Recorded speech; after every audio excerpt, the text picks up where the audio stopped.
Soy Ana Sofía Torres, y estoy parada en el vestíbulo de mármol de gestión patrimonial del Orinoco, en el corazón de Caracas, sosteniendo un juego de llaves que, según dicen, desbloquean una vida que nunca imaginé. Hace 6 meses, mi esposo Diego me abandonó, dejándome con una montaña de deudas y el corazón destrozado. Me llamó una carga financiera. Dijo que nunca sería más que una maestra de escuela viviendo al día. Lo que él no sabía, lo que nadie sabía, era que mi excéntrica tía abuela Clara había dejado algo que cambiaría todo. Pero antes de continuar, dime desde dónde nos lees. Y si esta historia te toca el corazón, asegúrate de seguirnos, porque mañana tengo algo muy especial preparado para ti.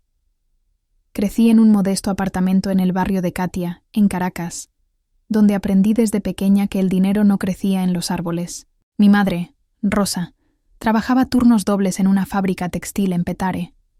Sus manos siempre estaban ocupadas, cosiendo los sueños de otros mientras apenas sosteníamos los nuestros. Nuestra casa olía a café recién colado y al sancocho que mamá cocinaba los domingos, estirando los ingredientes para que alcanzaran toda la semana. No éramos pobres, pero tampoco ricos. Vivíamos en ese punto medio invisible donde cada bolívar se cuenta, pero aún así encontrábamos alegría en las pequeñas cosas. Un juego de dominó con los vecinos, una arepa compartida, una tarde en el Parque del Este. Mi tía abuela Clara era el enigma de la familia, la pariente que parecía habitar un mundo propio lleno de color. Llegaba a las reuniones familiares con pañuelos de colores y joyas llamativas, contando historias sobre su negocio de restaurantes que sonaban demasiado fantásticas para ser ciertas.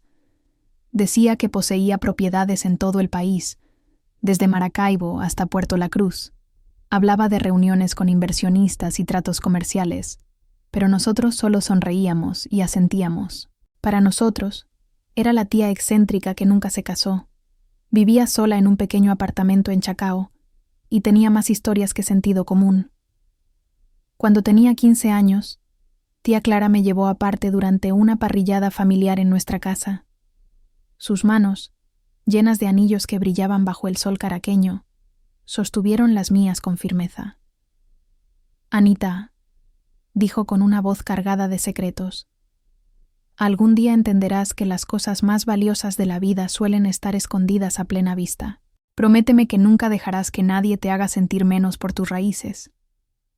Prometí, aunque no entendí por qué sus ojos tenían tanta intensidad, como si estuviera compartiendo algo mucho más grande de lo que sus palabras revelaban. 2 meses después, tía Clara falleció tranquilamente mientras dormía. La familia se reunió para el funeral en una iglesia en La Candelaria, y después, un abogado de traje impecable me entregó un sobre. «Te dejó una pequeña herencia», dijo con una sonrisa amable. «Tu madre tiene los detalles». Cuando lo abrí más tarde, encontré una cuenta de ahorros con 50,000 bolívares y una nota que simplemente decía: «Para tu educación, Anita, hazme sentir orgullosa». Era más dinero del que había visto en mi vida. Una fortuna para mí en ese momento. Mamá lo depositó en un fondo para la universidad y nunca más hablamos de ello. El abogado mencionó algo sobre otros arreglos, pero en medio del dolor, los detalles se perdieron. Ese dinero me ayudó a estudiar pedagogía en la Universidad Central de Venezuela.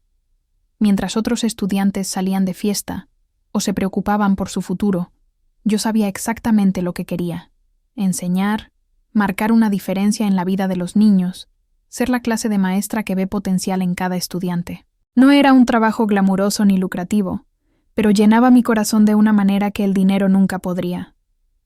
Durante mi semestre de prácticas docentes, conocí a Diego Salazar. Tenía 25 años, era seguro de sí mismo y parecía todo lo que yo quería en una pareja. Trabajaba en una agencia de publicidad en Las Mercedes.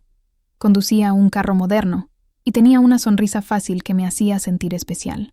Me recogía en la escuela primaria en Altamira, donde hacía mis prácticas, y yo subía a su sub, sintiéndome como si estuviera entrando en otro mundo. «Eres demasiado para esto», decía, viéndome organizar hojas de colores y crayones para las clases del día siguiente. «Enseñar es noble.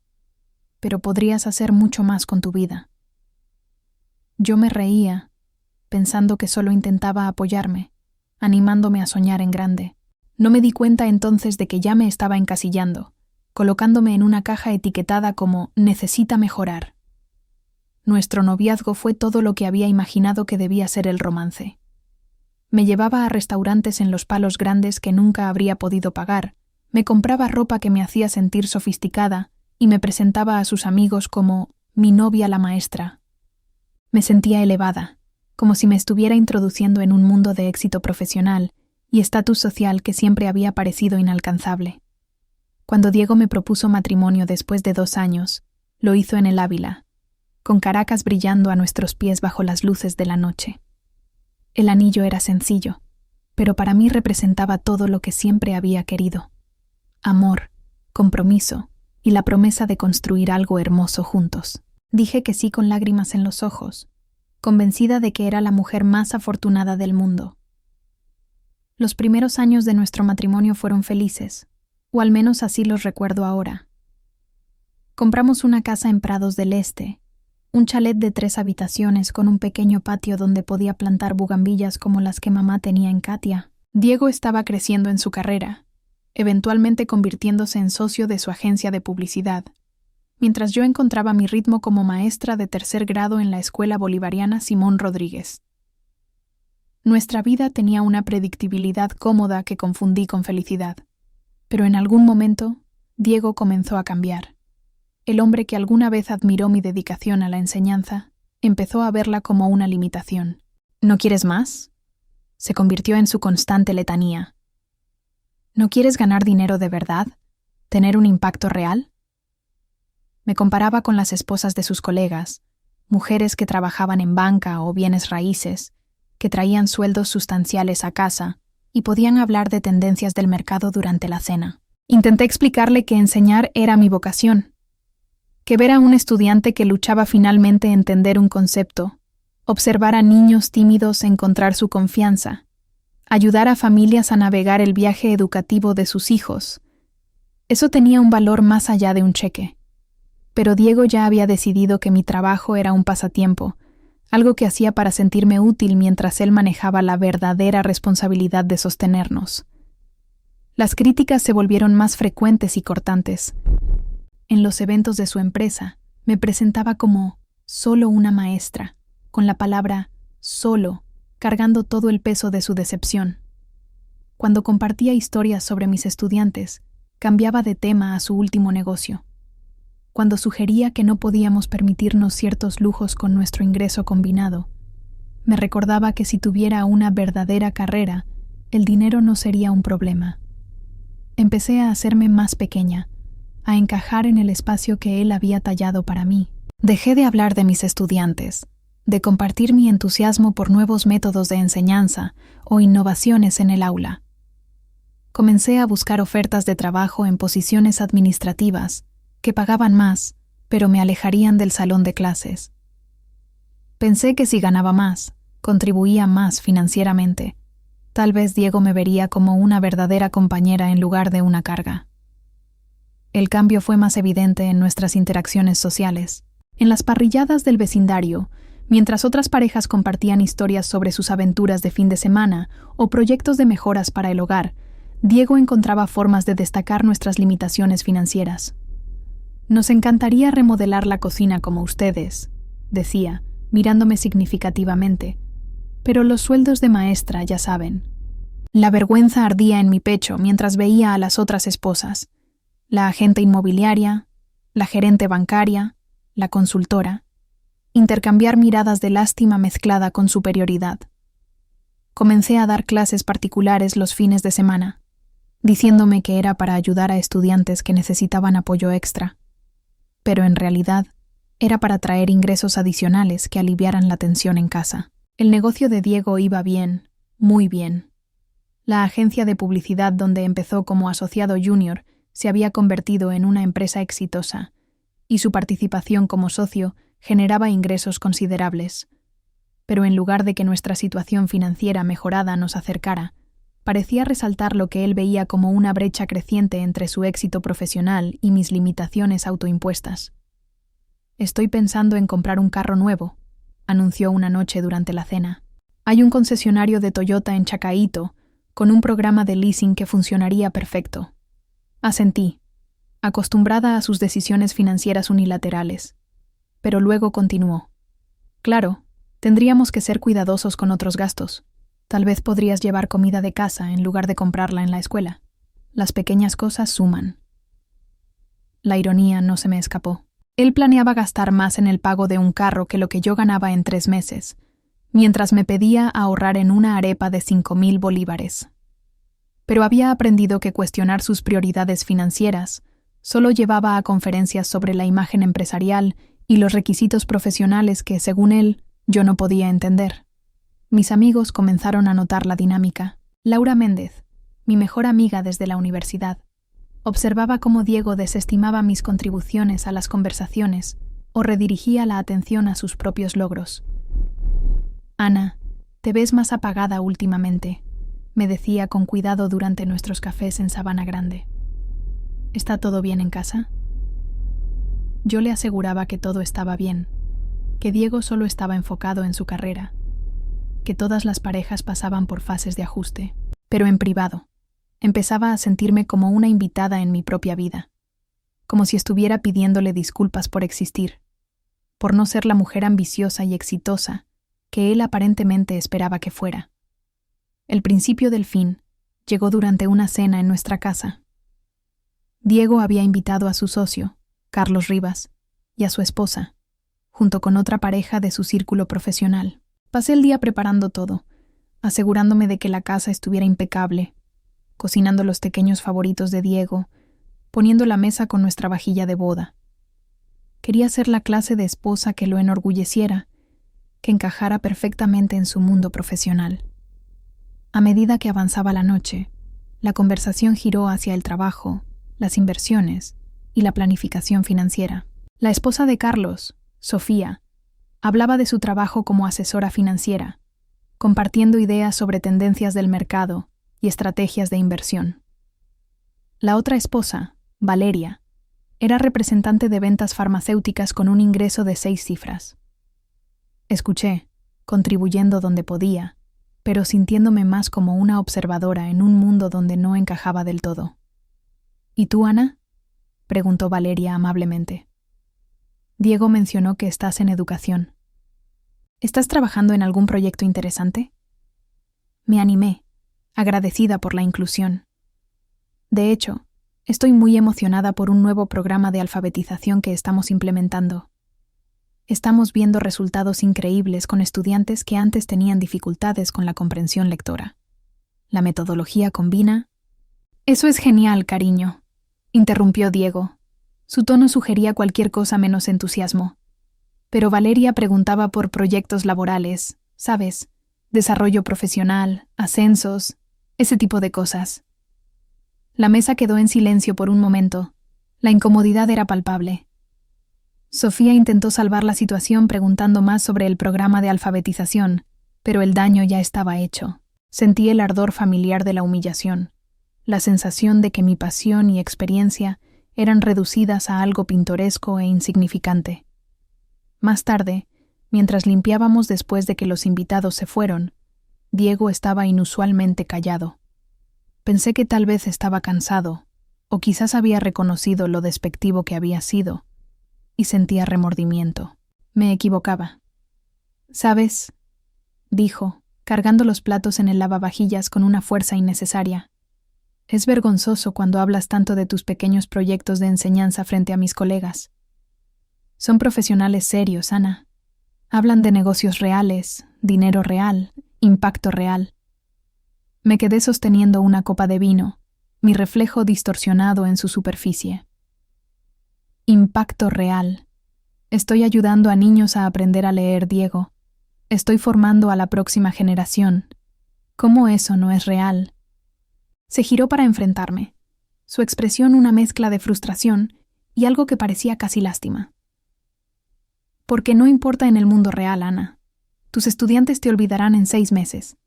Pero los negocios que Carlos y yo estamos manejando, las empresas que estamos construyendo, el dinero que estamos generando, eso tiene un impacto duradero. Eso cambia cosas. Sus palabras me golpearon como un puñetazo. Durante 8 años, había estado aceptando lentamente su versión de mi valor, permitiéndole disminuir mi sentido de propósito.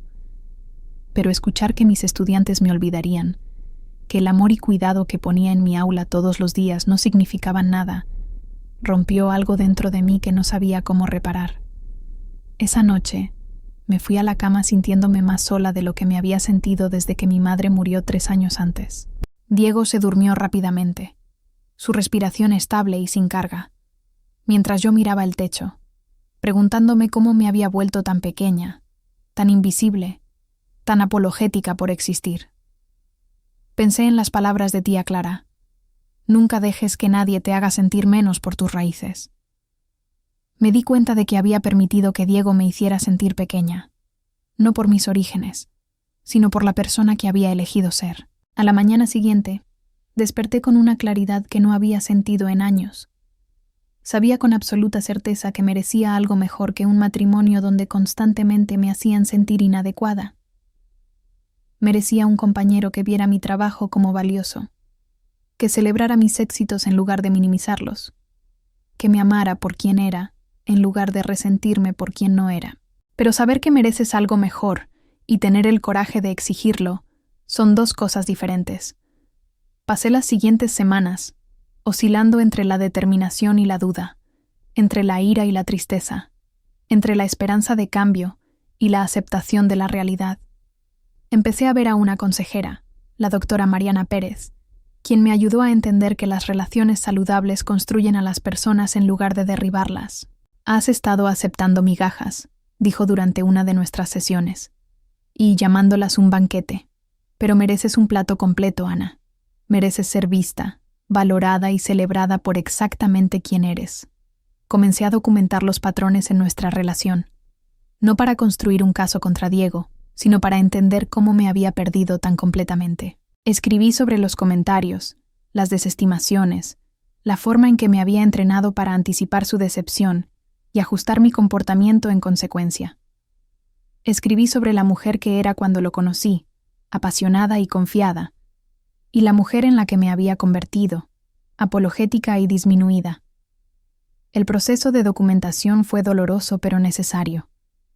Me ayudó a ver que no se trataba de una mala noche o una etapa difícil temporal. Se trataba de una incompatibilidad fundamental, de valores que no podían reconciliarse, de una dinámica que se había vuelto tóxica para ambos.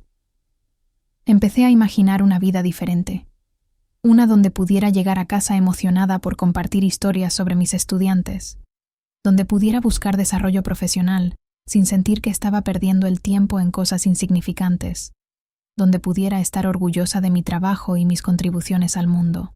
Parecía casi imposible de imaginar, pero la semilla de la posibilidad había sido plantada.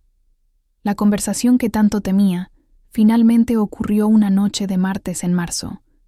Diego llegó a casa del trabajo con una energía que no había visto en meses, emocionado por la adquisición de un nuevo cliente que aumentaría significativamente los ingresos de la agencia. Estaba animado, confiado, exitoso, todo lo que quería ser y todo lo que me había convencido de que no era. «Esto lo cambia todo, Ana», dijo, paseándose por nuestra cocina con una emoción apenas contenida. «Este cliente solo generará más ingresos que lo que la mayoría gana en 5 años. Carlos y yo estamos hablando de expandirnos, tal vez abrir una segunda oficina, llevar las cosas al siguiente nivel». Sonreí y lo felicité, genuinamente feliz de verlo apasionado por algo, pero también consciente de la creciente brecha entre su éxito profesional y mis modestas contribuciones al mundo. Esa conciencia debió reflejarse en mi rostro porque su expresión pasó de la emoción a algo parecido a la irritación. «¿Sabes qué?», dijo, deteniendo su caminata para mirarme directamente. «Creo que es hora de que hablemos seriamente sobre nuestro futuro, sobre lo que ambos queremos y si seguimos siendo compatibles». Mi corazón comenzó a latir más rápido, aunque no estaba segura si era por miedo o alivio. «¿Qué quieres decir?». Se sentó frente a mí en la mesa de la cocina, sus manos cruzadas como en las reuniones de negocios que lo había visto dirigir. Quiero decir que estoy en un punto de mi vida donde necesito una pareja que iguale mi ambición, que entienda el mundo en el que trabajo, que pueda contribuir significativamente a la vida que estoy construyendo. Y no creo que seas tú, Ana. No creo que nunca lo hayas sido. Las palabras flotaron entre nosotros, brutales en su honestidad. Una parte de mí quería pelear, defenderme, señalar todas las formas en que había apoyado su carrera y sacrificado mis propios sueños por su éxito. Pero una parte más grande de mí sintió algo inesperado. Alivio. Finalmente, estábamos siendo honestos sobre lo que había estado creciendo entre nosotros durante años. «Entonces, ¿qué estás diciendo?», pregunté, mi voz más firme de lo que sentía. «Estoy diciendo que queremos cosas diferentes de la vida. Quiero construir un imperio, acumular riqueza, viajar por el mundo, vivir en lujo. Tú quieres pasar tus días con niños de 8 años hablando de niveles de lectura y peleas en el patio. No hay nada malo en eso, pero no es compatible con hacia dónde voy». Extendió la mano y tomó la mía, su toque familiar, pero de alguna manera extraño. «Creo que deberíamos separarnos, Ana. Creo que ambos merecemos la oportunidad de encontrar compañeros que realmente nos entiendan, que compartan nuestros valores y objetivos. Tú mereces a alguien que piense que enseñar es el trabajo más importante del mundo, y yo merezco a alguien que quiera construir algo grande». Miré nuestras manos unidas, recordando lo seguro y prometedor que su toque alguna vez había sentido. Ahora se sentía como un adiós, como el fin de un capítulo que había estado intentando reescribir durante años. «¿Y financieramente?», pregunté, porque no podía evitar pensar en las implicaciones prácticas de disolver un matrimonio de 8 años. Su expresión se tornó incómoda. «Bueno, obviamente, tendremos que dividir las cosas de manera justa. La casa, los carros, la cuenta de jubilación. Pero, Ana, debes entender que la mayoría de nuestros activos están atados al negocio. Y eso no es algo que pueda liquidar fácilmente. Recibirás tu parte, pero no será suficiente para mantener el estilo de vida que hemos tenido». Casi me reí de la ironía. El estilo de vida que habíamos tenido era uno donde constantemente se me recordaba mi contribución financiera inadecuada, donde me sentía como una carga y una decepción. La perspectiva de perder ese estilo de vida no me aterrorizaba como él parecía pensar que lo haría. «Entiendo», dije en voz baja. «Nunca esperé ser rica, Diego. Solo esperaba estarlo». Apretó mi mano, y por un momento vi un destello del hombre del que me enamoré 10 años antes. «Espero que lo encuentres, Ana. Realmente lo deseo. Eres una buena persona, y mereces estarlo. Solo que no vamos a encontrarlo juntos». 2 semanas después, Diego se mudó de nuestra casa en Prados del Este a un apartamento de lujo en las Mercedes.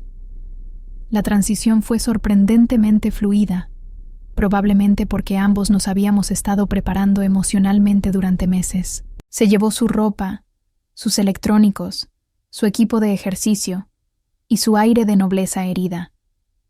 Yo me quedé con la casa, los recuerdos y la creciente sensación de que finalmente era libre para descubrir quién podría convertirme sin su constante juicio.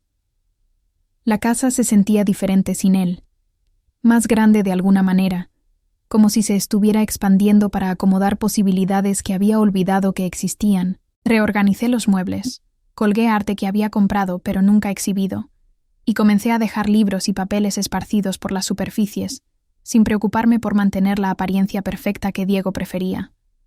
Laura vino el primer fin de semana después de que él se fue, trayendo una botella de vino y esa presencia de apoyo que solo viene de 20 años de amistad.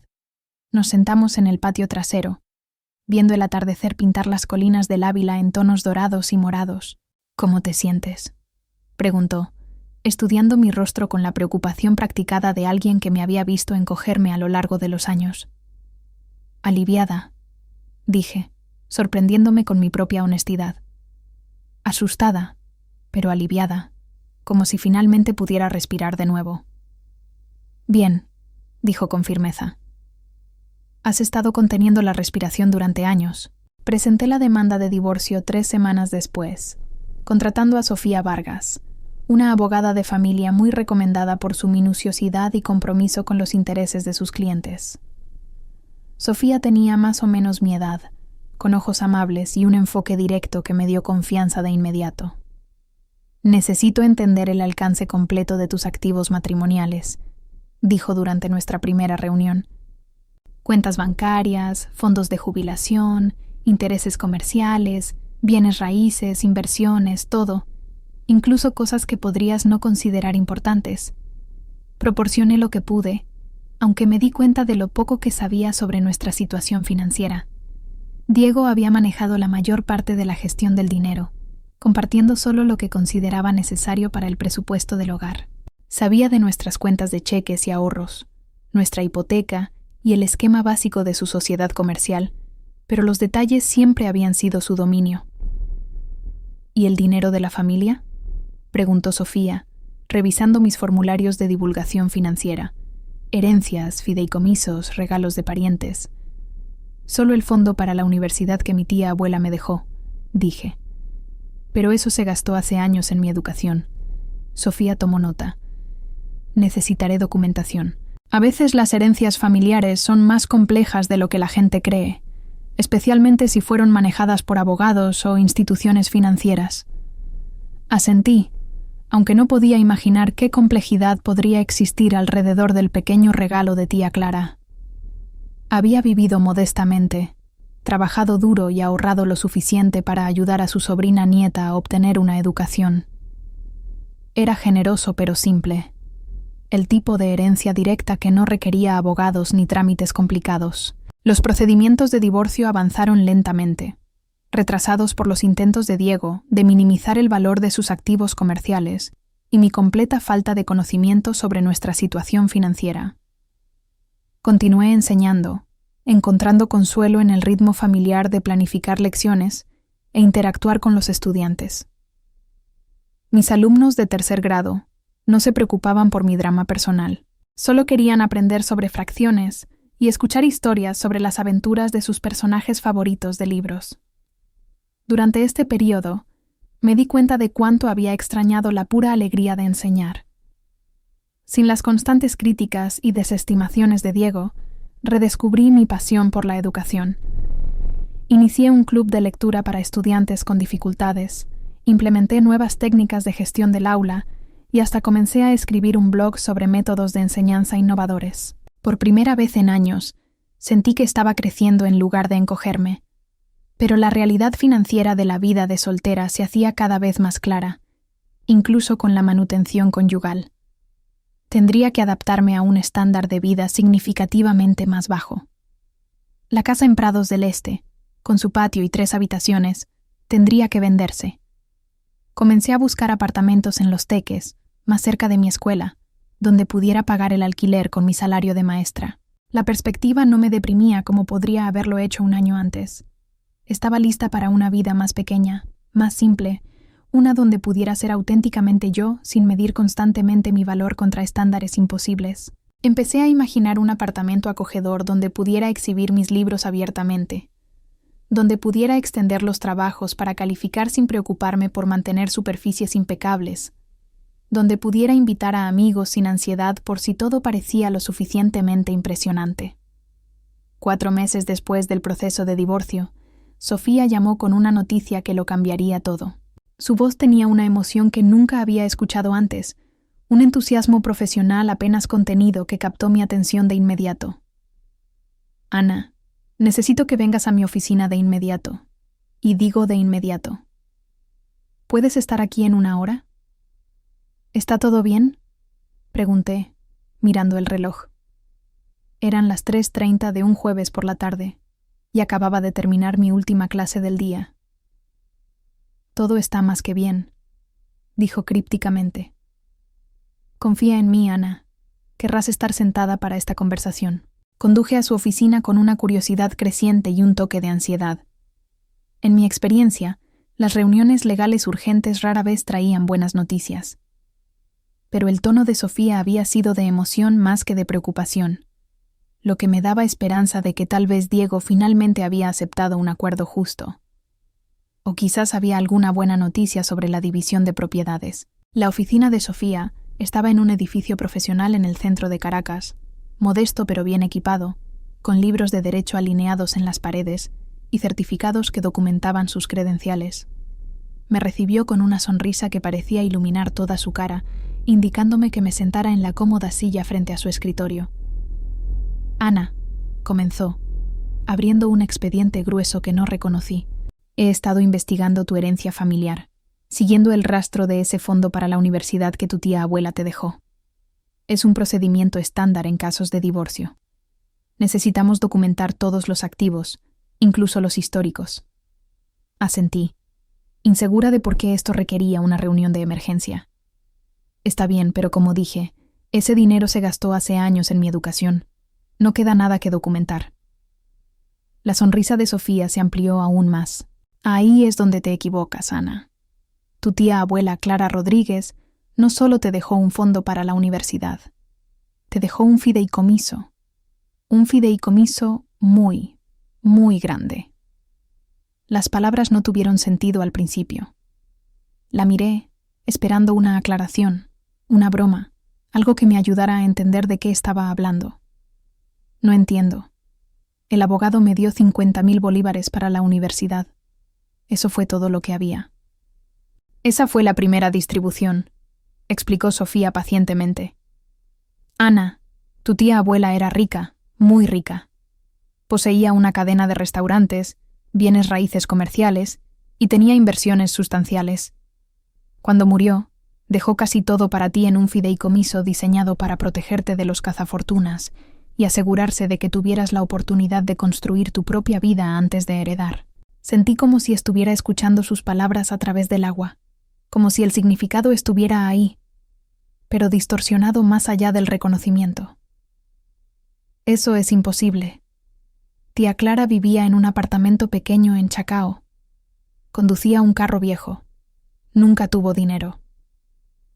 Vivía modestamente por elección», continuó Sofía, sacando documentos que nunca había visto antes. «El fideicomiso fue establecido con condiciones muy específicas. Debías recibir el fondo para la universidad de inmediato. Luego, la herencia completa se liberaría cuando cumplieras 35 años o en caso de un divorcio, lo que ocurriera primero». La habitación parecía girar. Me aferré a los brazos de la silla, intentando procesar lo que me estaba diciendo. «¿De cuánto dinero estamos hablando?». Sofía se inclinó hacia adelante, su expresión ahora seria. «Ana, estás heredando aproximadamente 200.000 millones de bolívares». El número flotó en el aire como algo imposible, como una cifra de un sueño o una película. 200.000 millones de bolívares. No podía ni conceptualizar esa cantidad de dinero, imaginar cómo se veía, o qué significaba, o cómo podía ser real. «Eso es imposible», susurré, mi voz apenas audible. «No puede ser correcto». «Es absolutamente correcto», aseguró Sofía, deslizando los documentos del fideicomiso sobre su escritorio. «He estado en contacto con Luis Navarro, el abogado de bienes que ha estado gestionando tu fideicomiso durante los últimos 17 años. Ha estado esperando este día, Ana. Ha estado manejando tu dinero, invirtiéndolo, protegiéndolo, todo mientras no tenías idea de que existía». Miré los papeles, viendo mi nombre, el nombre de tía Clara, números que parecían códigos telefónicos, pero en realidad eran cantidades en bolívares.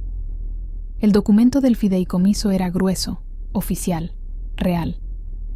Esto no era una broma, un error o un sueño.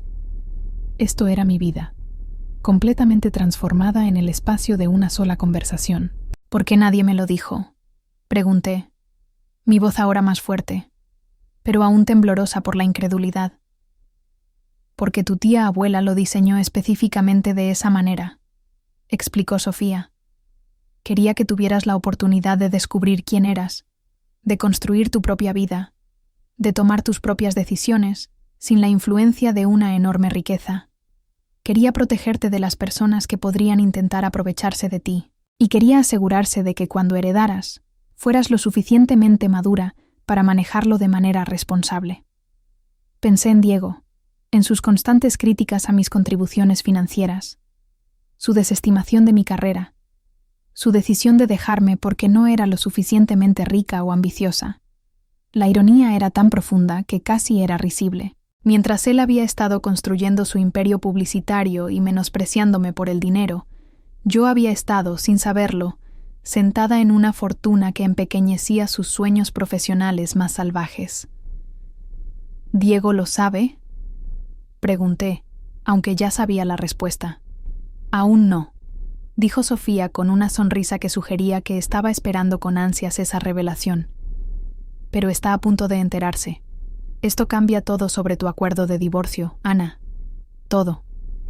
Salí de la oficina de Sofía en un estado de aturdimiento, llevando copias de los documentos del fideicomiso, que probaban que mi vida acababa de dar un vuelco completo. Conduje a casa, a mi modesta casa en Prados del Este, la misma casa que había estado preparando para dejar por un pequeño apartamento en Los Teques, y me senté en el garaje mirando números que aún no se sentían reales. 200.000 millones de bolívares. Era rica más allá de lo que jamás había imaginado, más allá de lo que había querido, necesitado o soñado. Y Diego, el hombre que me dejó porque no era lo suficientemente exitosa financieramente, estaba a punto de descubrir que había abandonado una fortuna del tipo que la gente persigue toda su vida. Pero más que el dinero, más que la reivindicación, más que la dulce ironía de la situación, sentí algo que no había experimentado en años. La profunda satisfacción de saber que tía Clara había visto algo en mí digno de proteger, de invertir, de creer. Ella había sabido, de alguna manera, que necesitaría esta protección, esta seguridad, este regalo de independencia. Mientras estaba sentada en mi carro, sosteniendo las llaves de una vida que nunca imaginé, me di cuenta de que lo más valioso que tía Clara me había dado no era el dinero en sí. Era el conocimiento de que yo había sido digna de amor y protección todo el tiempo. Que alguien había visto mi valor incluso cuando no podía verlo yo misma. Que las cualidades que Diego había desestimado como inadecuadas eran exactamente las cosas que me hacían merecedora de este increíble regalo. Al día siguiente, me reuniría con Luis Navarro y comenzaría a entender qué significaba realmente esta herencia.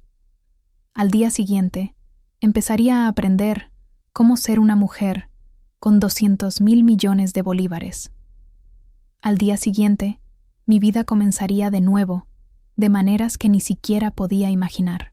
Pero esa noche, solo me senté en mi garaje, viendo el atardecer caraqueño pintar el cielo en colores brillantes y sintiéndome agradecida por una tía que me había amado lo suficiente como para protegerme de un mundo que me habría visto de manera muy diferente si hubieran sabido lo que heredé. Me había dado el regalo de construir mi propia identidad, de descubrir mi propia fuerza, de aprender mi propio valor, antes de que el mundo pudiera decirme cuánto valía. Y ahora, finalmente, estaba lista para reclamarlo todo. La mañana siguiente, desperté preguntándome si el día anterior había sido un sueño elaborado. Los documentos del fideicomiso estaban esparcidos sobre la mesa de la cocina donde los había dejado, prueba de que mi conversación con Sofía realmente había sucedido. Luis Navarro, el abogado de bienes, me esperaba a las 10:00 en Gestión Patrimonial del Orinoco. Apenas había dormido. Mi mente oscilaba entre la incredulidad y una creciente sensación de anticipación que se sentía casi extranjera después de años de aceptar limitaciones. Me vestí cuidadosamente con mi mejor atuendo profesional, un vestido azul marino que había comprado para las reuniones de padres en la escuela, combinado con los aretes de perlas que mi madre me había dado para mi graduación universitaria. Al mirarme en el espejo, vi a la misma mujer que había sido desestimada como financieramente inadecuada solo meses atrás. Pero algo en mis ojos había cambiado. Había una chispa de posibilidad que había estado dormida durante demasiado tiempo. El trayecto al centro de Caracas fue surrealista. Pasé por el rascacielos donde Diego vivía ahora, los restaurantes caros donde llevaba a su nueva novia, Valeria, los centros comerciales de lujo donde a menudo señalaba cosas que no podíamos permitirnos con mi salario de maestra. Cada punto de referencia familiar Parecía diferente ahora, visto a través de la lente de una realidad que aún luchaba por comprender. Gestión Patrimonial del Orinoco ocupaba los 3 pisos superiores de una torre de oficinas reluciente. El vestíbulo era todo mármol y caoba, con orquídeas frescas, y la clase de elegancia discreta que susurraba en lugar de gritar sobre el dinero. La recepcionista, una mujer perfectamente arreglada de unos 50 años, me saludó con la cálida profesionalidad de alguien que me estaba esperando. «Señora Torres, el señor Navarro la espera en su oficina. ¿Puedo ofrecerle café o té?» Acepté el café, agradecida por tener algo que hacer con mis manos. El viaje en ascensor al piso 32 fue suave y silencioso, dándome un momento para ordenar mis pensamientos. Cuando las puertas se abrieron, entré en un mundo que nunca imaginé que formaría parte. Luis Navarro era exactamente como esperaba que fuera un abogado de bienes. Cabello plateado distinguido, traje caro, ojos amables detrás de gafas de montura fina, pero había algo más en él, una calidez que inmediatamente me tranquilizó. Se levantó de detrás de su escritorio cuando entré, extendiendo la mano con una sonrisa genuina. «Ana, he estado esperando 17 años para conocerte apropiadamente. Por favor, siéntate. Imagino que tienes muchas preguntas». Sus paredes estaban llenas de fotografías de familias, parejas, individuos de todas las edades. Me di cuenta de que probablemente eran sus clientes, personas cuyas herencias financieras él había ayudado a preservar y proteger. En su escritorio había una foto enmarcada de una joven con toga y birrete de graduación, probablemente su hija. «Señor Navarro, aún estoy intentando procesar todo esto. Sofía me mostró los documentos del fideicomiso, pero no entiendo cómo es posible. Mi tía abuela vivía tan modestamente. Nunca supimos que tuviera una riqueza significativa». Luis sirvió café de una jarra plateada, sus movimientos deliberados y elegantes. «Eso fue completamente intencional, Ana. Tu tía abuela Clara fue una mujer extraordinaria. Construyó su imperio de restaurantes desde cero, comenzando con un solo local en Maracaibo en los años 60. Cuando vendió el negocio en 1995, poseía 47 restaurantes en Venezuela, desde Puerto La Cruz hasta Mérida. Sacó un portafolio de cuero lleno de fotografías y documentos. También fue una inversionista notablemente astuta. Compró bienes raíces comerciales cuando aún eran asequibles, invirtió en acciones tecnológicas antes de que se volvieran comunes y tenía una habilidad asombrosa para identificar oportunidades infravaloradas. Las fotografías mostraban a una mujer vibrante en su apogeo, cortando cintas en aperturas de restaurantes, estrechando manos con políticos locales, aceptando premios de organizaciones empresariales. Esta era una Clara completamente diferente a la tía excéntrica que recordaba, aunque podía ver la misma chispa de inteligencia en sus ojos. «¿Por qué lo mantuvo en secreto de la familia?», pregunté, estudiando una foto de Clara frente a un hermoso restaurante con azulejos pintados a mano y balcones de hierro forjado. «Porque entendía la naturaleza humana», respondió Luis. Había visto lo que la riqueza repentina podía hacerle a las familias, cómo podía cambiar las relaciones, crear expectativas y dependencias. Quería que tuvieras la oportunidad de convertirte en la persona que estabas destinada a ser sin la influencia del dinero. Abrió otra carpeta, esta con estados financieros detallados. También quería protegerte de los cazafortunas. Fue muy explícita al respecto en sus instrucciones. Dijo, y cito, «Quiero que Ana se case por amor, no por dinero. Quiero que elija su carrera por pasión, no por presión financiera. Quiero que conozca su propio valor antes de que el mundo le diga cuánto vale».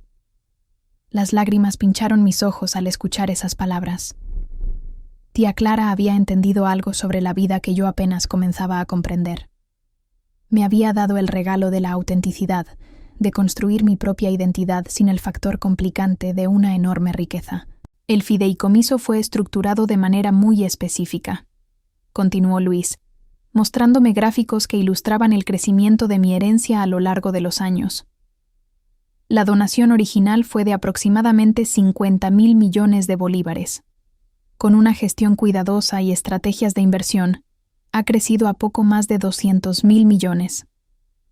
Los números eran abrumadores. Intenté imaginar cómo se veía 50.000 millones, y mucho menos 200.000 millones. Luis pareció sentir mi abrumamiento, y se inclinó hacia adelante con una sonrisa tranquilizadora. Ana, sé que es mucho para procesar, pero quiero que sepas que no estás sola en esto. Tu tía abuela dejó instrucciones muy detalladas sobre cómo ayudarte a hacer la transición a esta nueva realidad. Anticipó que podrías sentirte abrumada, posiblemente culpable por tener tanta riqueza de repente. Tenía razón sobre la culpa.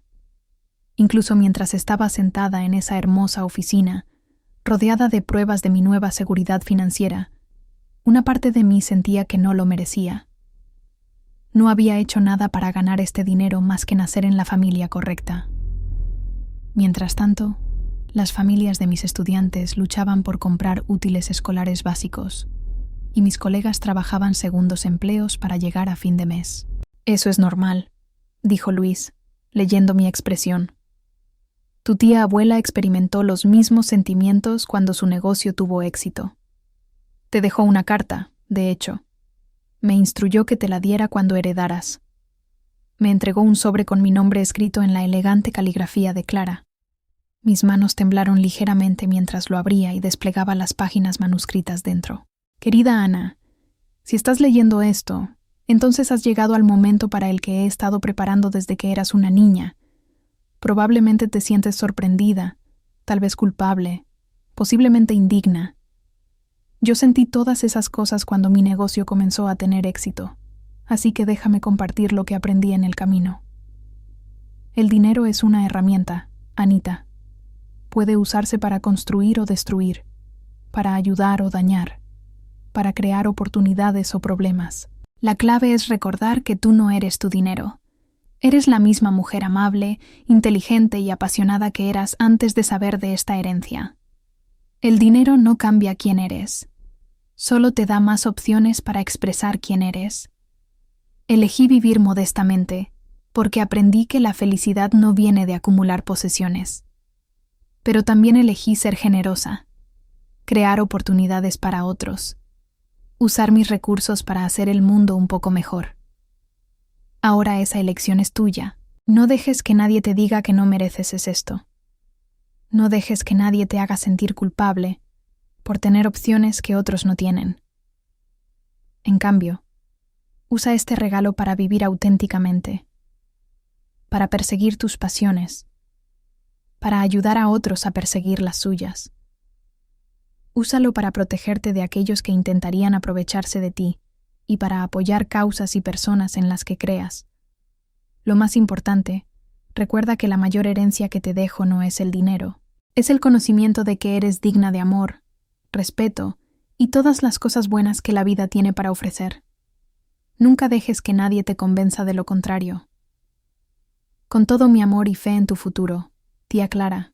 Limpié las lágrimas mientras terminaba de leer, sintiendo una conexión con mi tía abuela que nunca había experimentado mientras estaba viva. Ella me había conocido mejor de lo que me conocía a mí misma. Había anticipado luchas que ni siquiera reconocía que estaba teniendo. Era una mujer extraordinaria, dijo Luis suavemente. Manejé sus asuntos durante más de 30 años. Y puedo decirte que nunca tomó una decisión financiera sin considerar su impacto en los demás. Era generosa pero no tonta. Exitosa pero no cruel. Construyó algo significativo y duradero. Sacó otro conjunto de documentos, estos detallando la composición actual de mi herencia. El fideicomiso consta de varios componentes. Hay aproximadamente 60.000 millones en carteras de inversión diversificadas, 40.000 millones en propiedades inmobiliarias comerciales, 30.000 millones en bonos municipales y valores del tesoro, y unos 70.000 millones en una variedad de otras inversiones, incluyendo arte, coleccionables y algunas empresas emergentes. Cada categoría representaba más dinero del que jamás había imaginado poseer. Los bienes raíces incluían edificios de oficinas, centros comerciales y propiedades residenciales en todo el país. La colección de arte contenía piezas de artistas contemporáneos venezolanos, que solo había visto en museos.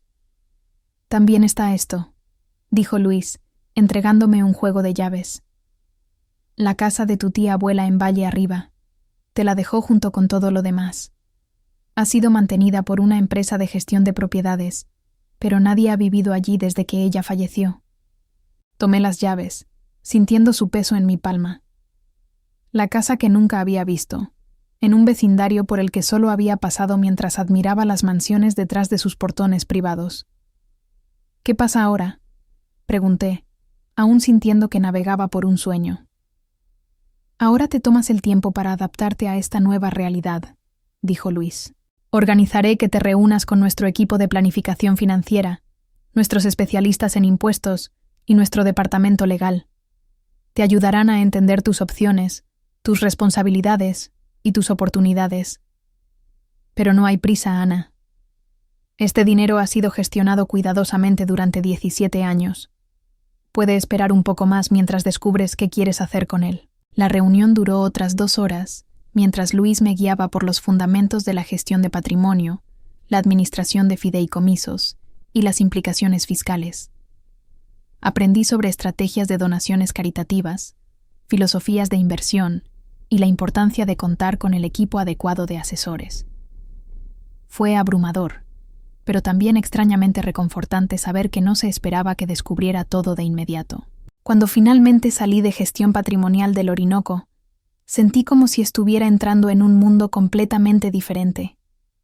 El sol de Caracas parecía más brillante, el Ávila más majestuoso, las posibilidades más infinitas.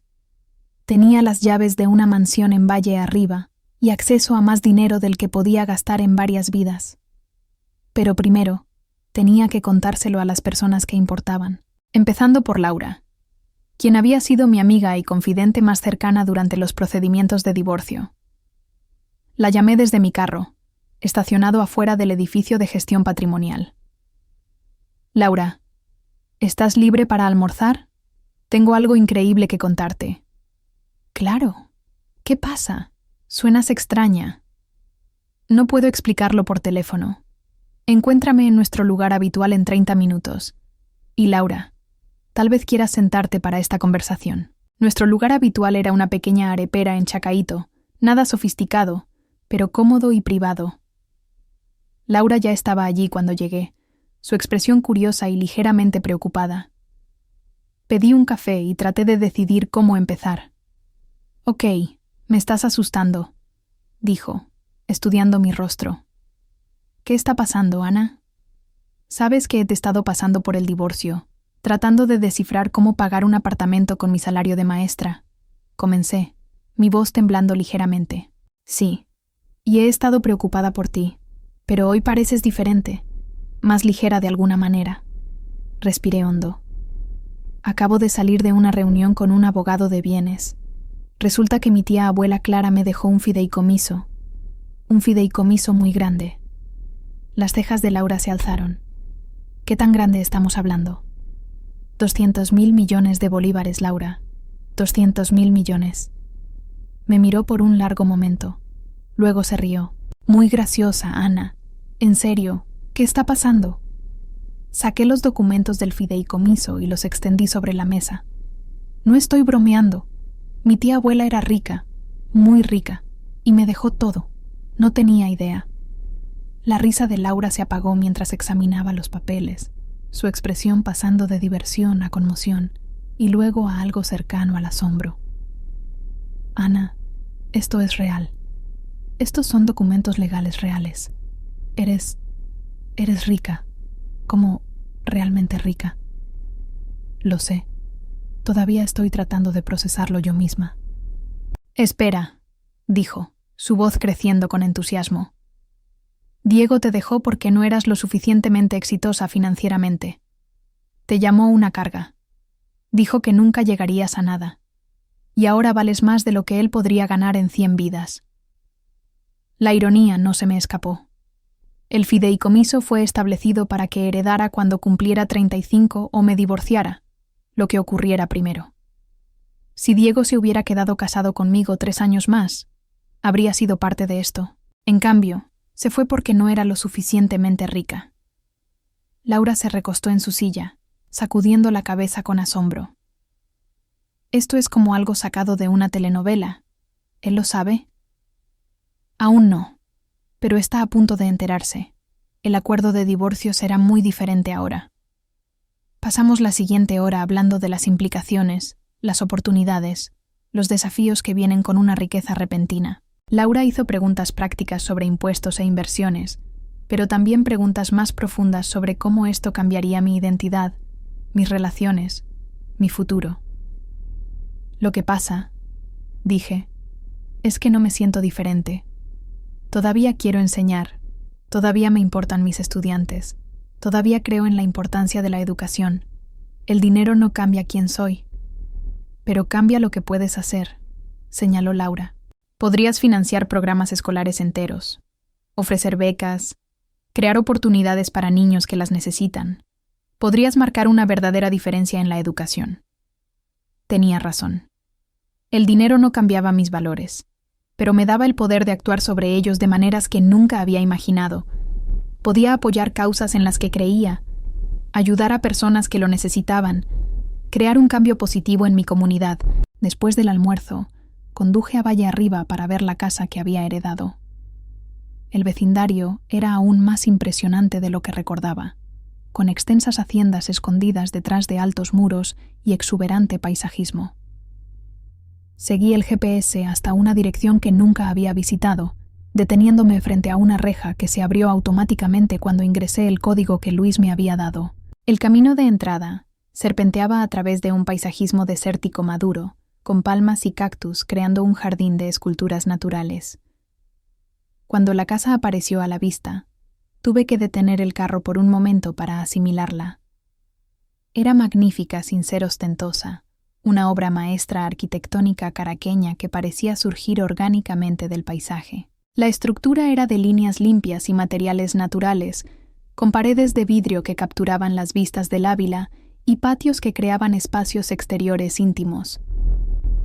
Usé la llave que Luis me había dado para abrir la puerta principal, entrando en un vestíbulo con techos altos y un tragaluz que bañaba todo en luz dorada. La casa estaba amueblada, pero se sentía congelada en el tiempo, como si Clara hubiera salido por un momento y regresaría en cualquier segundo.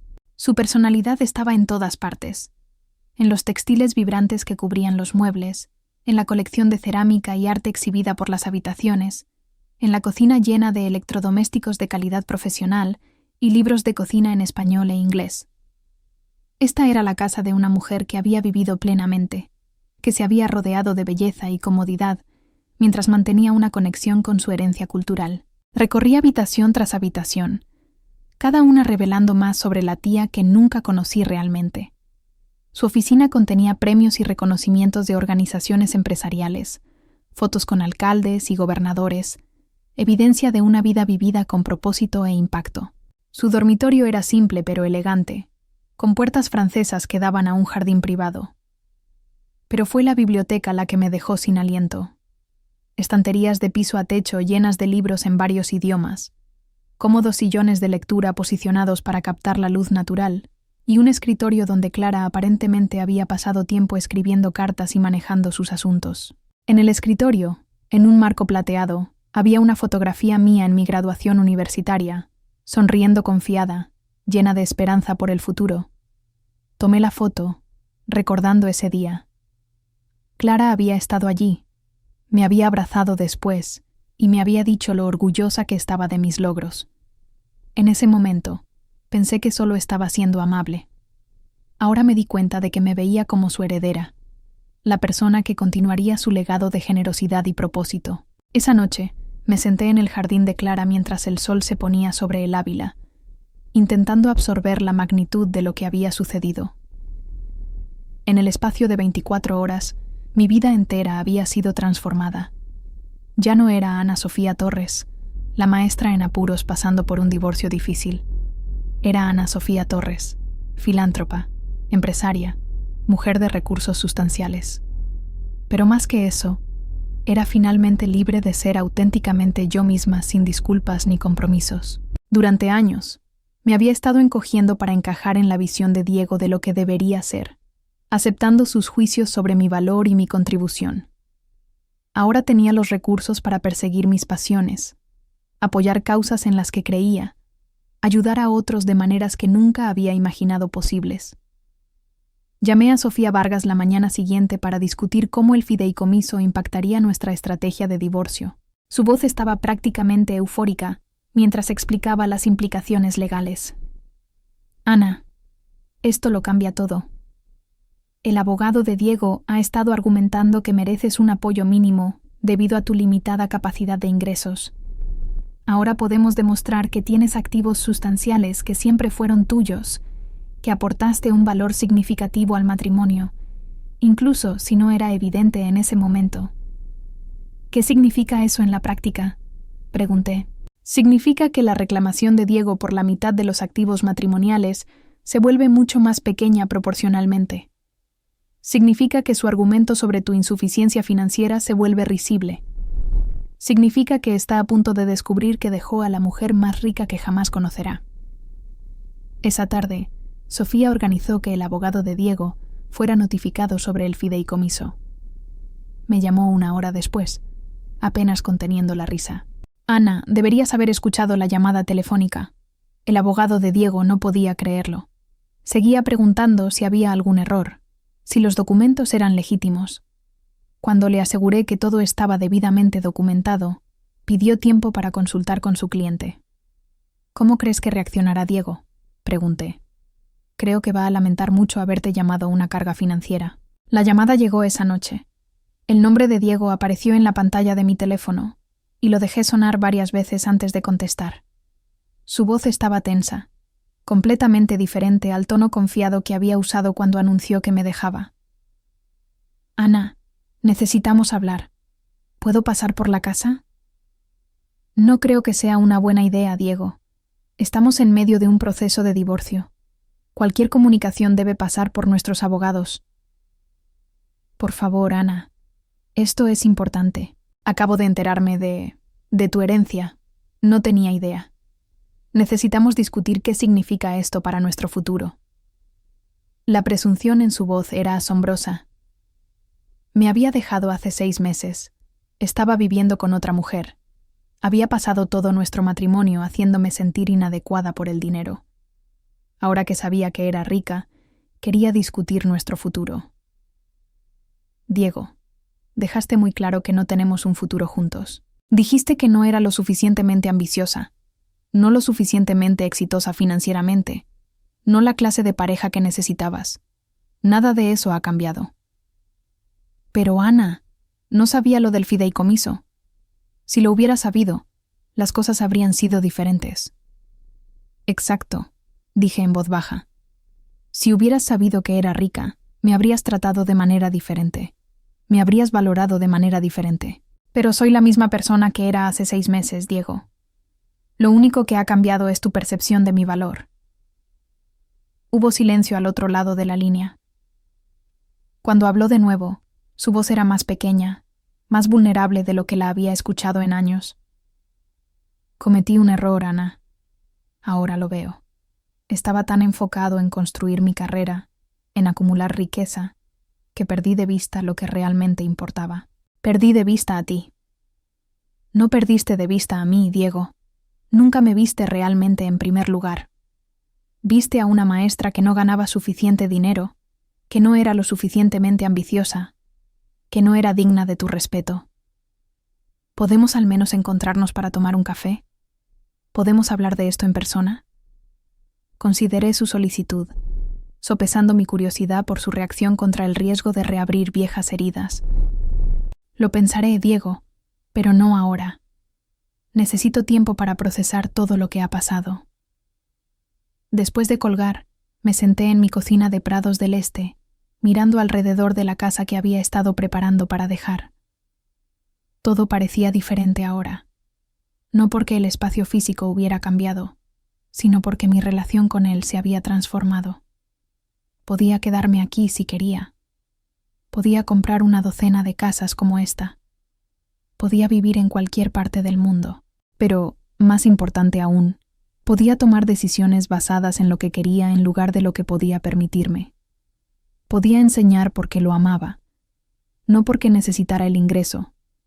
Podía apoyar causas en las que creía, ayudar a estudiantes que necesitaban recursos, crear el tipo de impacto positivo con el que siempre había soñado.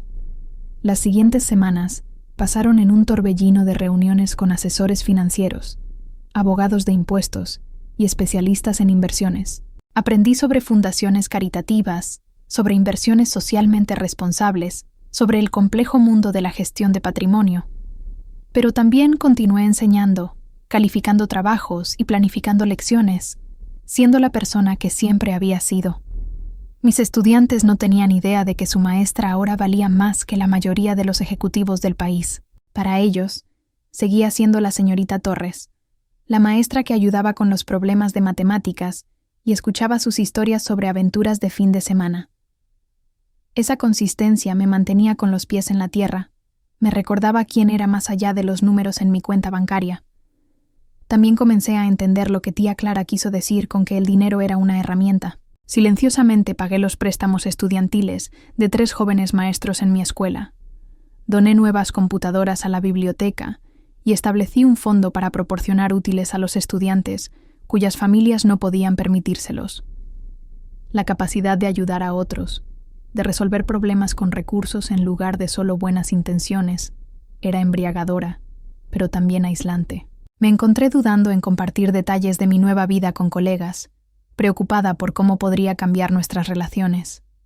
Seguía siendo la misma persona, pero sabía que otros podrían verme de manera diferente si supieran de la herencia.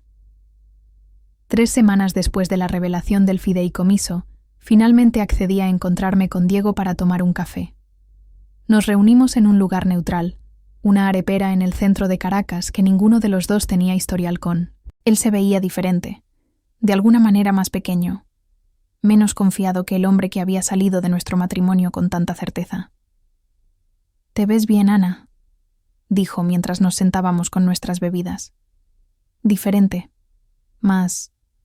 no sé cómo describirlo». «Me veo igual que siempre, Diego. Lo único que ha cambiado es tu percepción», dije, observando cómo se estremecía ante la precisión de mi comentario. «Me lo merezco», dijo. «Merezco algo mucho peor, de hecho. Ana, te debo una disculpa. Una grande. Te escucho. Estaba equivocado sobre todo. Sobre ti, sobre lo que importa, sobre lo que parece el éxito. Estaba tan atrapado en acumular riqueza y estatus que perdí de vista a la persona con la que me casé. Perdí de vista por qué me enamoré de ti en primer lugar». «¿Y por qué fue eso?», pregunté, genuinamente curiosa. «Porque eras auténtica, porque te importaban cosas que importaban, porque no te impresionaban el dinero ni el estatus ni ninguna de las cosas superficiales que yo pensaba que eran importantes. Eras real, Ana. Eras la persona más real que había conocido». «Sigo siendo esa persona, Diego. Todavía enseño 3er grado. Todavía me importan mis estudiantes. Todavía creo que la educación es un trabajo importante. El dinero no cambia nada de eso. Lo sé ahora, pero no lo sabía entonces. Pensé que el éxito se trataba de acumular riqueza, de construir un imperio, de ser visto como importante. Pensé que tu enseñanza nos estaba frenando, limitando nuestro potencial. Y ahora me doy cuenta de que tú ya eras exitosa. Estabas marcando una diferencia en el mundo, tocando vidas, construyendo algo significativo. Yo era el limitado, el que no podía ver más allá de los signos de dinero para reconocer el verdadero valor. Estudié su rostro, viendo un remordimiento genuino allí, pero también algo más. «Diego, ¿estás disculpándote porque te diste cuenta de que estabas equivocado o porque descubriste que soy rica?» Se quedó en silencio por un largo momento, luchando con la honestidad. «Ambas cosas, creo. Descubrir lo del fideicomiso me hizo darme cuenta de lo mal que te juzgué, pero también me hizo darme cuenta de lo que perdí, de lo que dejé atrás». «No dejaste atrás el dinero, Diego. Me dejaste a mí, la posibilidad de construir algo real juntos». «Lo sé, Y estoy preguntando si hay alguna posibilidad de que podamos intentarlo de nuevo, si podemos empezar de cero, sabiendo lo que sabemos ahora. Bajé mi taza de café y lo miré directamente. Diego, déjame preguntarte algo. Si nunca hubiera heredado este dinero, si todavía fuera solo una maestra pasando por un divorcio, ¿estarías aquí pidiéndome otra oportunidad? Comenzó a responder rápidamente. Luego se detuvo, reconociendo la trampa de su propia honestidad. No lo sé, dijo finalmente. Me gustaría pensar que sí, pero honestamente no lo sé. Esa es tu respuesta entonces. No estás pidiéndome que regrese, Diego. Estás pidiendo acceso a mi dinero, y eso es exactamente de lo que tía Clara intentaba protegerme. No es justo, Ana. Mis sentimientos por ti no son por el dinero. ¿No lo son? Me dejaste porque no era lo suficientemente rica. Ahora quieres que regrese porque lo soy. ¿Cómo no es eso por el dinero? No tenía respuesta para eso, porque ambos sabíamos que era cierto. El Diego que salió de nuestro matrimonio nunca habría pedido una segunda oportunidad con una maestra sin dinero. Pero el Diego sentado frente a mí estaba muy interesado en reconciliarse con una mujer que valía 200.000 millones de bolívares. Te amé, Ana. Todavía te amo. No, Diego. Amaste la idea de mí cuando encajaba en tu visión de lo que debería ser una esposa. Amaste tener a alguien que apoyaría tus ambiciones sin competir con ellas. Amaste tener a alguien que te haría sentir exitoso por comparación. Pero nunca me amaste por quien realmente soy. ¿Cómo puedes decir eso? Porque cuando estaba luchando, cuando necesitaba apoyo, cuando era vulnerable, tú te fuiste. No solo me dejaste, Diego. Me golpeaste cuando estaba en el suelo. Me hiciste sentir inútil, inadecuada, como si yo fuera el problema en nuestro matrimonio. Las lágrimas corrían por mi rostro ahora, no de tristeza, sino del alivio de finalmente decir lo que necesitaba decir durante meses. Una persona que te ama no te abandona cuando estás luchando. No te hace sentir pequeña o inadecuada. No descarta tus sueños ni disminuye tus logros. Lo siento, Ana. Lo siento mucho. Sé que te lastimé y sé que no puedo deshacer eso, pero las personas cambian. He cambiado. ¿De verdad? ¿O solo has cambiado tu evaluación de mi patrimonio neto? Se recostó en su silla, finalmente entendiendo que esta conversación no terminaría como él esperaba. Entonces, eso es todo. No hay ninguna oportunidad para nosotros.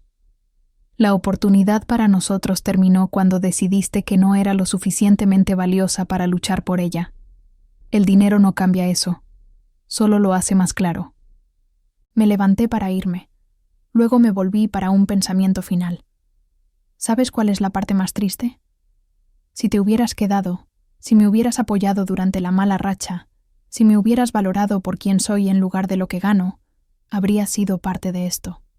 Habríamos descubierto la herencia juntos, como compañeros. En cambio, elegiste irte. Y ahora tienes que vivir con las consecuencias de esa elección. Mientras caminaba hacia mi carro, sentí un sentido de cierre que no había esperado. La conversación no había sido sobre venganza o reivindicación. Había sido sobre finalmente hablar mi verdad, sobre defender mi propio valor, sobre negarme a aceptar menos de lo que merecía. Esa noche, llamé a Luis Navarro para discutir mis planes para la herencia. Estaba lista para empezar a pensar en el futuro, en cómo usar este regalo para crear un cambio positivo en el mundo. Quiero establecer una fundación, le dije. Algo enfocado en la educación, en apoyar a maestros y estudiantes que necesitan recursos. Quiero usar este dinero para marcar una diferencia real. Eso es exactamente lo que tu tía abuela habría querido, dijo Luis cálidamente. Siempre decía, las mejores herencias son las que siguen dando mucho después de que el beneficiario original se haya ido. Mientras colgaba el teléfono, me di cuenta de que tía Clara me había dado más que dinero. Me había dado la libertad de ser auténticamente yo misma, la seguridad para tomar decisiones basadas en mis valores en lugar de mis miedos, y el poder para crear un cambio positivo en el mundo. Pero lo más importante, me había dado el conocimiento de que era digna de amor y respeto exactamente como era. El dinero era solo una herramienta para ayudarme a expresar ese valor de maneras que importaban. 3 meses después de descubrir mi herencia, me encontraba de pie en la sala de conferencias de la recién creada Fundación Torres, observando a los arquitectos presentar diseños para nuestro primer centro de recursos educativos. La ironía no se me escapó. La mesa de conferencias valía más que mi salario anual de maestra había sido. Sin embargo, aquí estaba, planeando donar miles de millones para apoyar la profesión que Diego había desestimado como insignificante. La fundación se había convertido en mi enfoque principal fuera de la enseñanza, trabajando con Luis Navarro y un equipo de especialistas en organizaciones sin fines de lucro.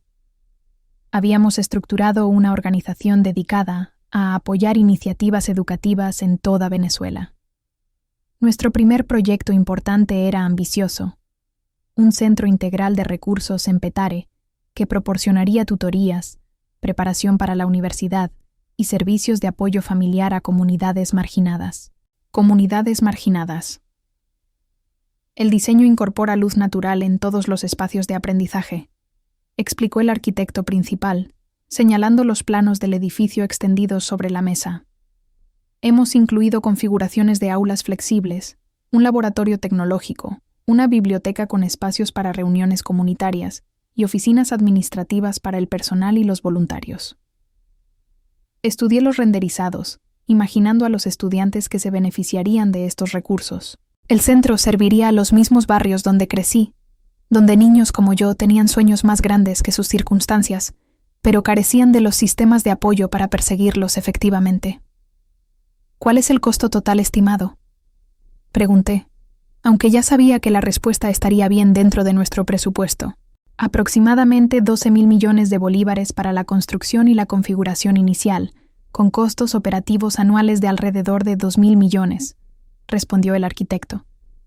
Eso incluye personal, programación, servicios públicos y mantenimiento continuo. 12.000 millones de bolívares.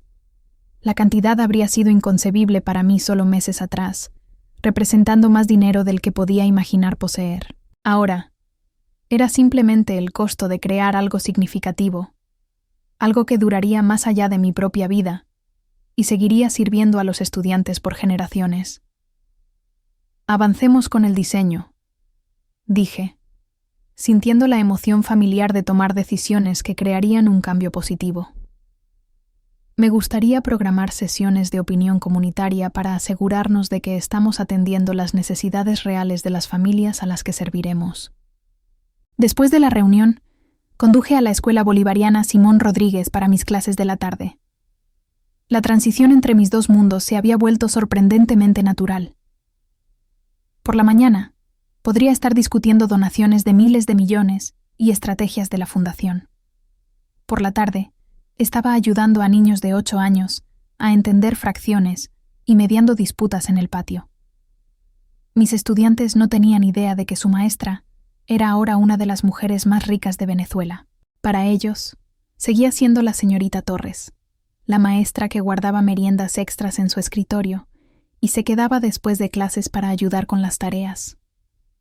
Señorita, mi mamá quería que le diera esto, dijo Sofía, una de mis estudiantes más calladas, entregándome una nota cuidadosamente doblada durante el recreo del almuerzo. Abrí la nota y encontré un mensaje en español de la madre de Sofía, expresando gratitud por el tiempo extra que había estado dedicando a su hija en habilidades de lectura. La nota estaba escrita en la parte trasera de lo que parecía ser una factura de servicios públicos vencida, un recordatorio de las presiones financieras que enfrentaban diariamente las familias de mis estudiantes. Esa tarde, hice una nota para que el coordinador de servicios familiares de la fundación contactara a la familia de Sofía. Habíamos desarrollado un fondo discrecional para familias que enfrentaban dificultades financieras, proporcionando asistencia con servicios públicos, alquiler y necesidades básicas. La ayuda se ofrecía a través de los sistemas de apoyo existentes de la escuela, asegurando que las familias recibieran asistencia sin estigma ni procesos de solicitud complicados. Estas pequeñas intervenciones se habían convertido en uno de los aspectos más gratificantes de mi nueva realidad. La capacidad de resolver problemas con recursos, en lugar de solo simpatía, se sentía como un superpoder. Una familia enfrentando un desalojo podía ser ayudada con asistencia de alquiler de emergencia. Un estudiante que necesitaba gafas podía recibirlas al día siguiente. Un adolescente talentoso que carecía de fondos para las tarifas de solicitud universitaria podía perseguir sus sueños sin barreras financieras. Pero la riqueza también trajo desafíos inesperados. Aprendí a ser cuidadosa al compartir detalles de mis actividades de fin de semana con colegas, sabiendo que menciones casuales de aperturas de galerías de arte o galas benéficas podrían crear distancia en relaciones que siempre habían estado basadas en luchas financieras compartidas. El aislamiento era sutil, pero real. Cuando los maestros en la sala de descanso se quejaban de reparaciones de carros o facturas de servicios, me encontraba quedándome callada, incapaz de relacionarme con el estrés financiero que alguna vez había sido mi compañero constante. «Ana, has estado diferente últimamente», comentó Julia, una compañera maestra de 3er grado, mientras supervisábamos el despido después de clases. «Más feliz, pero también más distante de alguna manera. ¿Todo está bien con el divorcio?» Consideré cómo responder honestamente sin revelar toda la verdad. El divorcio está finalizado, lo cual es un alivio. Creo que solo estoy descubriendo quién soy como persona soltera de nuevo. Eso tiene sentido. Pareces más confiada, más segura de ti misma. Es bueno verte erguida. Julia tenía razón sobre la confianza. Saber que tenía seguridad financiera me había liberado de la ansiedad constante de bajo nivel que había caracterizado mi matrimonio. Ya no me preocupaba por gastos inesperados o si podía permitirme necesidades básicas. Esa libertad se había traducido en una versión más asertiva y auténtica de mí misma. Los procedimientos de divorcio habían concluido con sorprendente rapidez una vez que se reveló el fideicomiso. Las demandas de Diego por manutención conyugal y la mitad de nuestros activos matrimoniales se retiraron silenciosamente cuando su abogado explicó la realidad matemática de nuestra nueva dinámica financiera. Finalmente, recibió un acuerdo modesto que le permitió mantener su estilo de vida en las Mercedes, mientras yo conservé la casa y la mayoría de nuestros activos compartidos. La audiencia final de divorcio había sido casi anticlimática. Diego asistió con su nueva novia, Valeria, aunque ella parecía menos entusiasta sobre su relación una vez que las páginas de sociedad locales informaron sobre mi herencia. Aparentemente, ser la novia de un ejecutivo de publicidad divorciado era menos atractivo que ser la novia de un hombre casado con una heredera rica. «El decreto es final», anunció la jueza Martínez. La coincidencia de compartir mi apellido de soltera no pasó desapercibida para nadie en la sala. La corte desea a ambas partes éxito en sus futuros esfuerzos. Salí del tribunal sintiéndome más ligera de lo que me había sentido en años. El fin legal de mi matrimonio marcó el comienzo de un nuevo capítulo, uno donde podía perseguir mis pasiones sin disculpas ni compromisos. Esa noche, celebré en silencio con Laura en una pequeña arepera en Chacaíto. Pedimos vino y reflexionamos sobre el viaje que me había llevado a este momento de libertad. «Estoy orgullosa de ti, Ana», dijo Laura, levantando su copa en un brindis. «Podrías haber dejado que el trato de Diego te definiera. Podrías haber aceptado su versión de tu valor. En cambio, te has convertido en la versión más fuerte de ti misma». «Tuve ayuda», respondí, pensando en la carta de tía Clara y la protección que su previsión había proporcionado. «Pero creo que finalmente me estoy convirtiendo en la persona que estaba destinada a ser». El trabajo de la fundación me introdujo en la comunidad filantrópica de Caracas, un mundo que nunca imaginé que formaría parte. Las reuniones mensuales de donantes y los eventos benéficos se convirtieron en partes regulares de mi calendario, conectándome con otras personas que usaban sus recursos para crear un cambio positivo. Al principio, me sentía como una impostora en estos círculos. A diferencia de muchos de los otros filántropos que habían heredado riqueza desde la infancia o construido fortunas durante décadas, yo aún estaba ajustándome a mi nueva realidad. Pero gradualmente encontré mi voz, descubriendo que mi experiencia en educación y mi reciente experiencia con dificultades financieras me daban perspectivas únicas sobre los desafíos que enfrentaba nuestra comunidad. Ana, me gustaría presentarte a Javier López, dijo Carmen Salazar, la directora de la Fundación Niños del Futuro, durante una gala de recaudación de fondos en el Hotel Tamanaco. Javier está desarrollando programas innovadores de enriquecimiento después de clases en comunidades marginadas.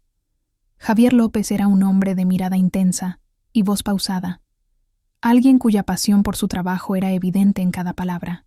Mientras Carmen Salazar nos presentaba en la gala del Hotel Tamanaco, noté que no llevaba el típico traje impecable de los filántropos caraqueños. Su camisa estaba ligeramente arrugada, como si hubiera pasado el día trabajando en el campo en lugar de asistiendo a eventos de etiqueta. Ana, he oído hablar de tu fundación, dijo, estrechando mi mano con una firmeza que transmitía respeto. Tu enfoque en la educación comunitaria es exactamente lo que necesitamos en lugares como Petare y La Vega. La conversación con Javier marcó el comienzo de una colaboración que cambiaría el rumbo de la Fundación Torres. Su organización, enfocada en programas extracurriculares, complementaba perfectamente nuestro objetivo de proporcionar recursos educativos integrales. Durante las siguientes semanas, trabajamos juntos para diseñar un programa piloto que integrara tutorías académicas con actividades de enriquecimiento como arte, música y deportes. Javier tenía un talento innato para conectar con las comunidades, asegurándose de que los programas no solo fueran accesibles, sino también culturalmente relevantes. No se trata solo de dar recursos, me explicó durante una reunión en su modesta oficina en Katia. Se trata de escuchar a las familias, de construir confianza, de mostrarles que sus hijos son una prioridad. Trabajar con Javier me recordaba por qué amaba la educación. Su enfoque práctico y su compromiso con el impacto real resonaban con mis propios valores. Pero también había algo más, una conexión personal que crecía con cada reunión, cada conversación nocturna sobre estrategias de financiamiento o planes de expansión. Javier no sabía de mi herencia al principio, y yo evitaba mencionarla, disfrutando de la autenticidad de una relación que no estaba influenciada por mi riqueza. Cuando finalmente le conté, durante un café en Chacaíto después de una larga jornada de trabajo, su reacción fue tan directa como él. Eso explica la escala de tu fundación, pero no cambia quién eres. Sigues siendo la misma Ana que se emociona hablando de libros infantiles. Mientras la Fundación Torres crecía, también lo hacía mi confianza en mi nuevo rol como filántropa. El Centro de Recursos en Petare abrió sus puertas 9 meses después de mi primera reunión con Luis Navarro. La inauguración fue un evento lleno de vida. Niños corriendo por los nuevos salones, familias explorando la biblioteca, maestros probando las computadoras de última generación. Ver el impacto tangible de mi herencia fue profundamente gratificante, pero también un recordatorio de la responsabilidad que venía con ella. Cada decisión que tomaba, desde financiar un nuevo programa hasta elegir un socio comunitario, tenía el potencial de afectar cientos, incluso miles de vidas. Diego intentó contactarme varias veces después de nuestro encuentro en la arepera. Sus mensajes oscilaban entre disculpas y propuestas vagas de reconectar. Los ignoré, no por rencor, sino porque ya no tenía espacio en mi vida para alguien que solo veía mi valor a través del lente del dinero. Supe por amigos en común que su relación con Valeria había terminado y que su agencia de publicidad enfrentaba problemas financieros. Una parte de mí sintió empatía por él, pero no era mi responsabilidad rescatarlo de las consecuencias de sus elecciones. En cambio, enfoqué mi energía en construir una vida que reflejara mis valores. Me mudé a la casa de tía Clara en Valle Arriba, transformándola en un espacio que combinaba su legado con mi propia personalidad. La biblioteca se convirtió en mi refugio, donde planeaba lecciones y revisaba propuestas de la fundación. El jardín albergaba reuniones comunitarias, con vecinos y líderes locales discutiendo formas de fortalecer nuestras iniciativas educativas. La casa no era solo un hogar, era un centro de conexión y propósito. Un año después de la apertura del centro en Petare, la Fundación Torres había establecido 3 centros adicionales en La Vega, Caricuao y El Valle. Cada uno estaba diseñado para responder a las necesidades específicas de su comunidad. desde programas de capacitación laboral para padres hasta clases de alfabetización digital para adolescentes. Los centros también servían como espacios seguros donde los niños podían aprender, jugar y soñar sin las presiones de su entorno. Los datos iniciales eran prometedores. Las tasas de asistencia escolar habían aumentado en un 15% en las comunidades atendidas, y los puntajes de lectura de los estudiantes participantes habían mejorado significativamente. Javier y yo nos convertimos en algo más que colaboradores. Nuestra relación creció orgánicamente, basada en un respeto mutuo y una visión compartida. Una noche, mientras caminábamos por el Parque del Este después de un evento de la Fundación, me tomó de la mano y dijo: «Ana, lo que estamos construyendo juntos es más grande que nosotros. Pero quiero que sepas que, incluso sin la Fundación, sin el dinero, seguiría queriendo estar justo aquí, contigo». Sus palabras resonaron con la autenticidad que había anhelado durante tanto tiempo. Por primera vez desde mi matrimonio, me permití confiar en alguien completamente, sabiendo que me valoraba por quién era, no por lo que tenía. La Fundación Torres continuó expandiéndose, pero yo seguí enseñando en la Escuela Bolivariana Simón Rodríguez. Mis estudiantes seguían siendo mi ancla, recordándome el impacto humano detrás de las grandes cifras de la filantropía. Una tarde, mientras ayudaba a Sofía con un problema de matemáticas, me preguntó: «Señorita, ¿por qué sigue enseñando si ahora es famosa por ayudar a tantas escuelas?» Me reí, sorprendida por su percepción. «Porque enseñar es lo que amo, Sofía. El resto es solo una forma de ayudar a más niños como tú». El segundo aniversario de la revelación del fideicomiso coincidió con una gala para celebrar los logros de la fundación. El evento se llevó a cabo en el centro de Petare, no en un hotel de lujo, para reflejar nuestro compromiso con la comunidad. Mientras pronunciaba mi discurso, mirando a las familias, maestros y líderes comunitarios reunidos, sentí una profunda gratitud por el viaje que me había llevado hasta allí. Hablé de tía Clara, de su visión de usar la riqueza como una herramienta para el bien, y de mi compromiso de honrar su legado. «El dinero no define quiénes somos», dije, mi voz firme y clara. «Lo que nos define son las elecciones que hacemos, cómo tratamos a los demás, cómo usamos nuestros recursos, cómo enfrentamos los desafíos. Estoy aquí porque alguien creyó en mí, y ahora es mi turno de creer en cada uno de ustedes». Después de la gala, Javier y yo nos quedamos en el centro, ayudando a limpiar junto con los voluntarios. Mientras apilábamos sillas, me miró y dijo: «¿Sabes? Clara estaría orgullosa de ti, no solo por lo que has construido, sino por cómo lo has hecho». Sonreí, sintiendo la verdad de sus palabras. Tía Clara me había dado más que una herencia. Me había dado la oportunidad de convertirme en la persona que siempre estuve destinada a ser. Esa noche, mientras conducía de regreso a Valle Arriba, reflexioné sobre el arco de mi historia. Hace 2 años estaba devastada, sintiéndome inútil y abandonada.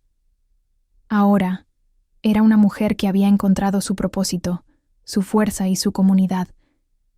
El dinero había sido el catalizador, pero el cambio real vino de mi decisión de vivir auténticamente, de valorarme a mí misma, de usar mi privilegio para elevar a otros. La casa de tía Clara estaba iluminada cuando llegué, las luces cálidas invitándome a entrar. Mientras caminaba por el vestíbulo, pasé por la fotografía de mi graduación en la biblioteca, la que Clara había atesorado. Me detuve, tocando el marco, y susurré: «Gracias, tía». Lo hice. Mi vida no estaba exenta de desafíos. Gestionar una fundación era complejo, las relaciones requerían trabajo, y la riqueza traía su propio conjunto de complicaciones. Pero por primera vez, enfrentaba esos desafíos desde un lugar de confianza y propósito. Sabía quién era, qué valoraba y cómo quería dejar mi marca en el mundo. La historia no terminó con una boda de cuento de hadas, ni con una venganza dramática contra Diego. En cambio, terminó con una mujer parada en su propia casa, rodeada del legado de amor y generosidad de su tía, lista para escribir el próximo capítulo de su vida. Y ese, pensé mientras apagaba las luces y me dirigía a la cama, era el final más perfecto de todos.